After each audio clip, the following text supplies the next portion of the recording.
یونا نبی کی کتاب، اس کا پہلا باب۔ یونا خداوند کی نافرمانی کرتا ہے۔ خداوند کا کلام یونا بن امتی پر نازل ہوا کہ اٹھ اس بڑے شہر نینوا کو جا اور اس کے خلاف منادی کر، کیونکہ ان کی شرارت میرے حضور پہنچی ہے۔ لیکن یونا خداوند کے حضور ترسیس کو بھاگا اور یافا میں پہنچا، اور وہاں اسے ترسیس کو جانے والا جہاز ملا، اور وہ کرایہ دے کر اس میں سوار ہوا تاکہ خداوند کے حضور سے ترسیس کو اہل جہاز کے ساتھ جائے۔ لیکن خداوند نے سمندر پر بڑی آندھی بھیجی اور سمندر میں سخت طوفان برپا ہوا، اور اندیشہ تھا کہ جہاز تباہ ہو جائے۔ تب ملاح ہراساں ہوئے اور ہر ایک نے اپنے دیوتا کو پکارا، اور وہ اجناس جو جہاز میں تھیں سمندر میں ڈال دیں تاکہ اسے ہلکا کریں، لیکن یونا جہاز کے اندر پڑا سو رہا تھا۔ تب نا خدا اس کے پاس جا کر کہنے لگا، تو کیوں پڑا سو رہا ہے؟ اٹھ اپنے معبود کو پکار، شاید وہ ہم کو یاد کرے اور ہم ہلاک نہ ہوں۔ اور انہوں نے آپس میں کہا، آؤ ہم کرا ڈال کر دیکھیں کہ یہ آفت ہم پر کس کے سبب سے آئی۔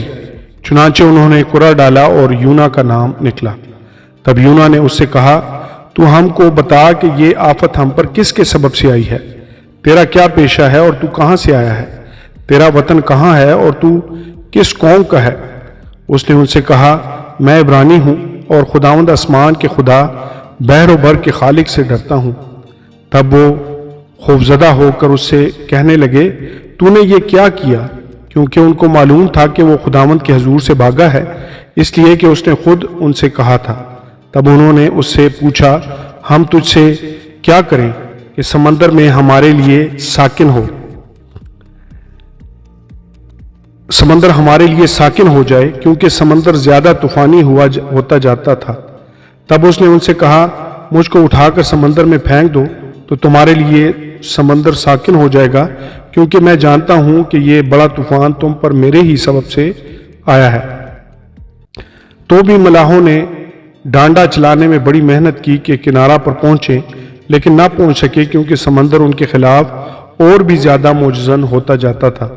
تب انہوں نے خداوند کے حضور گڑ گڑا کر کہا، اے خداوند، ہم تیری منت کرتے ہیں کہ ہم اس آدمی کی جان کے سبب سے ہلاک نہ ہوں، اور تو خون ناحق کو ہماری گردن پر نہ ڈالے، کیونکہ اے خداوند تو نے جو چاہا سو کیا۔